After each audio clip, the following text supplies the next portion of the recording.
Yo, what is going on, you Gravity Falls fans? And in today's video, we're going to be actually talking about some more Bill Cipher pages, empty pages, and other stuff that I totally forgot to talk about. In today's video, we're going to be covering some of the pages that I could not believe I actually skipped over by accident. I cannot freaking wait to unveil these pages with you guys, and without further ado, let's just get started.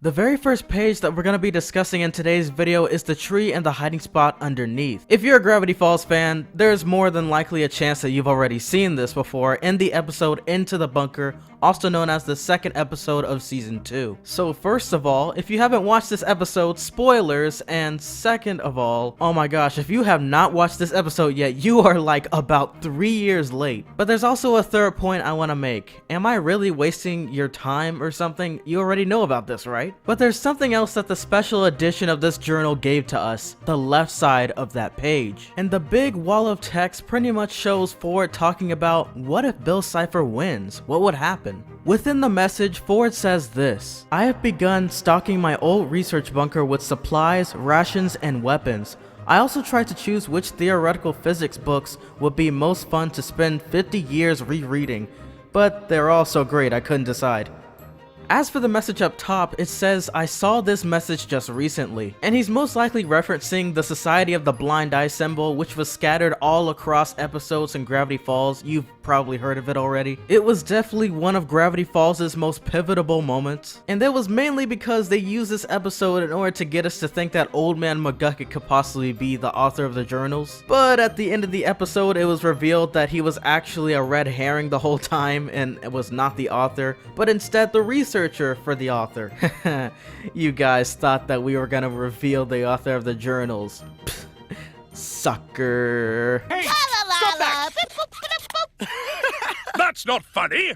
It's pretty funny. The next page is called the My Muse Was a Monster page, and I've talked about this in the regular edition of Journal 3, so if you want to watch the video of me uncovering the codes for this, then watch the playlist from my old Journal 3 analysis videos from last year. Links will be at the end of this video, so stay tuned. Now, one thing I have to admit about this page is that it looks a little bit creepy in the dark. I was kind of caught off and surprised. But anyways, with all that being said, this is what it looks like inside of the dark with the purple light shined on it, and once illuminated, this is what the words read: La Seep Elf M, and the second line says Sit Lal Vero, and Ruts on Eno on the right side of the page. Okay, I'm just kidding. This is definitely decoded somehow. One eternity later. Okay, ladies and gentlemen, after some unusual amount of time trying to figure this out, apparently there's only one way, and it seems like to just randomly rearrange the letters. Once the letters are rearranged in a certain order, and no particular order apparently, it says asleep, help me, it's all over, and trust no one. And trust me when I tell you that I've tried the Visionaire Cipher, I've tried decoding it with the 3 letters back, I've tried 3 letters forward, I've tried the @bash, I've tried almost all of them on the Gravity Falls site, and I cannot do anything with it. Now, on the very next page is the Do Not Summon Bill Cipher page. There are 2 things referenced from the episode Weird Mageddon Part 1, and that's 1 showing Bill Cipher's physical appearance, which explains Bill Cipher doing this. And then there's the second reference that reads, if he gains physical form, then all is lost. But of course, there's more. Within the bottom of the page, Ford actually contemplates what form would Bill Cipher choose to take, which technically references this as well, which is the intro of Weird Mageddon Part 1. If he entered our dimension, what form would he take? Flesh and blood? Metal? Vinyl? Spandex? Would he be Swave? Well-dressed, possibly British man, and cocktails? Absolutely unequivocally not. Bill is a screeching, graceless lunatic. My best guess at his personal form is something like this. And well, if you've already seen the episode, you would know that Ford is basically half right. Bill decides to look his exact same except for the insides of himself, so that was quite interesting to see, I guess. And let's not forget about the fact that this episode was going to have a PG rating. Oh, and let's not forget about the right side of this page, because Bill Cipher actually responds back to Ford. But his response is at the bottom of this other one that Ford says, so let me read that first, my bad. Counterattack strategy. A triangle is supposed to be the most stable shape in geometry, but there is nothing more unstable than this angular psychopath. The damage he's done to my thoughts is impossible to calculate. What havoc might he have wrought? And then Bill Cipher responds with this. Wanna know what I did last time I was in your mind, Sixer? I deleted the word burden from your vocabulary and replaced it with sea otter. Good luck next time you try to sound ominous, smart guy. Wow, that is the dumbest thing ever. Why didn't he just, like, corrupt his mind completely and take control of him or something? Alright, whatever.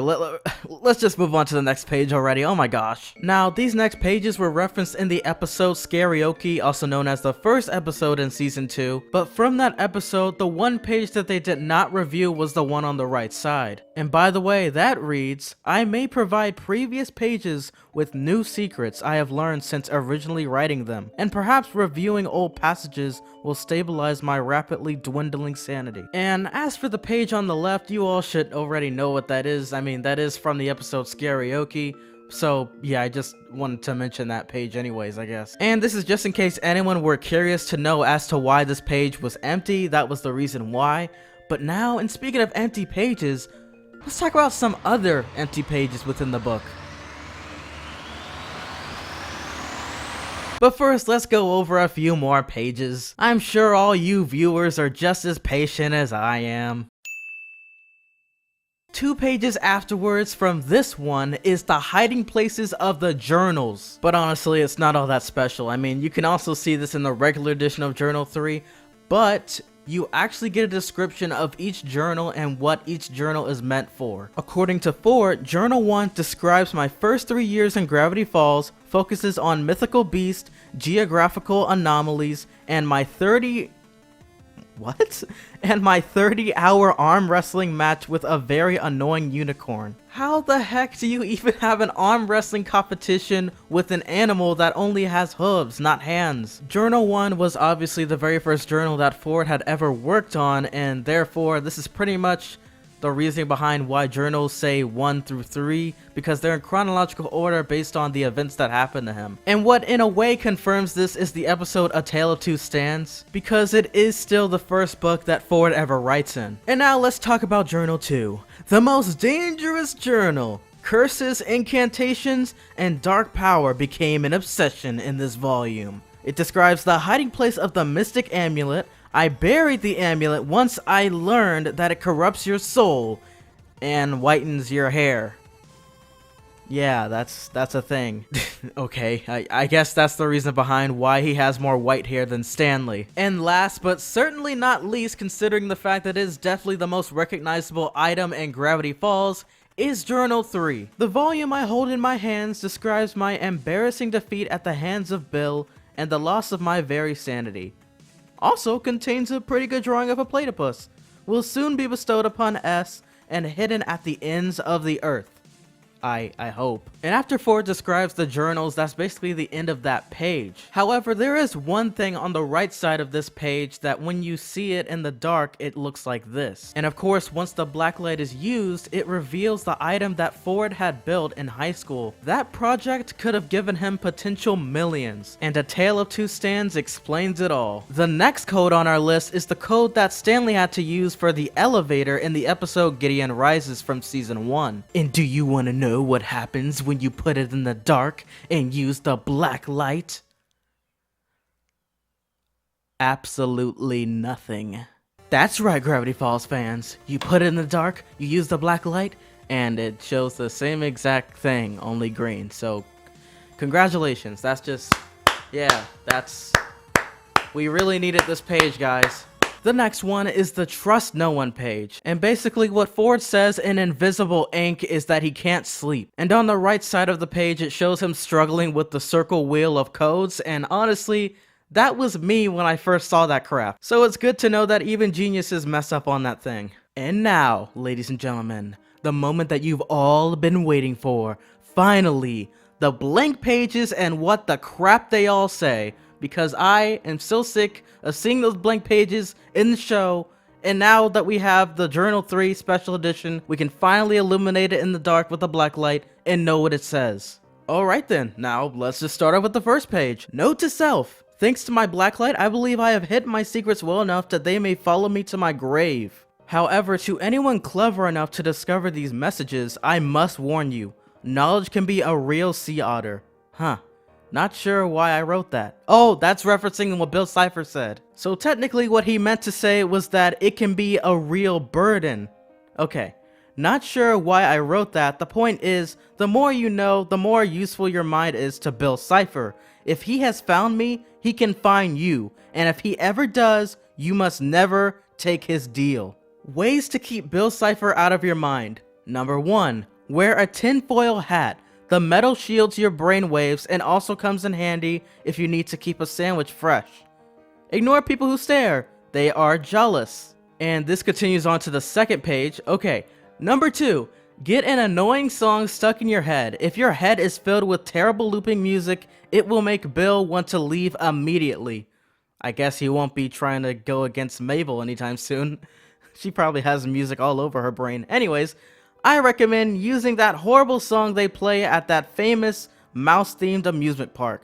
You know the one. I dare not speak its name. Okay, I see what you did there. It's Disney referencing Disney. Number 3. Stop showering. I don't have evidence that this works, but I'm doing it anyway just in case. Never sleep. Harder than it sounds. I've been awake for 72 hours straight and Bill has kept out of my brain completely. Wow, wait a minute. That's 3 days, people. I know math. That is 3 days he stayed awake. In fact, I am so tired. I can barely write any longer. My eyelids are getting heavy. Must not fall asleep. And then after that, the very next page, of course, Bill Cipher takes over. Guess who? That's right, pal. Old Six Fingers just conked out, and that means Captain Bill is steering the ship. And by steering the ship, I mean making Sixer slap himself over and over. That's right. I just wrote down the sounds of my own laughter. Yeah, that's okay. Now where was he? Ah yes, Mr. Sirius was saying that anyone who was smart enough to decode these messages is smart enough to get on the right side of history. And that means joining me, your new best friend and the style consultant, Bill Cipher. All it takes is a little handshake. Ever wanted to see inside of the dreams of your crush, or the crushed dreams of your enemies? Or, what the freak does that say? Or let someone else control your body and take the old bone mobile for a spin? All you have to do is summon me. And of course, this continues on to the right side of the page. And it's so easy. Just say the words Bill Cipher 3 times out loud alone in the dark. Ready? I'll say it with you. Bill Cipher. Bill Cipher. Bill Cipher. See, that wasn't so hard. Now there's a pathway between your mind and mine. I can see everything you can see. Six is about to wake up, but the business between you and me has just begun. Let's just say I'll see you down the road. And if you ever get a phone call from a number that says unknown, pick up. Your guy on the inside of your mind, Bill.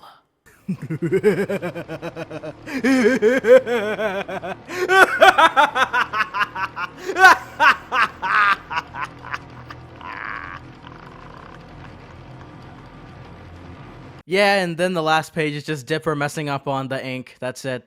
Alright, hey, what's going on, guys? It's the Next Big Thing here. I hope you guys enjoyed that evil laugh I made. Anyways, with all that being said, I hope you all enjoyed this video. This was definitely, without a shadow of a doubt, the longest Gravity Falls Journal 3 video analysis that I've ever done. So it's time for me to shut my mouth. Okay, I really do hope that you all enjoyed this video, and I'll catch you guys in the next one. Peace!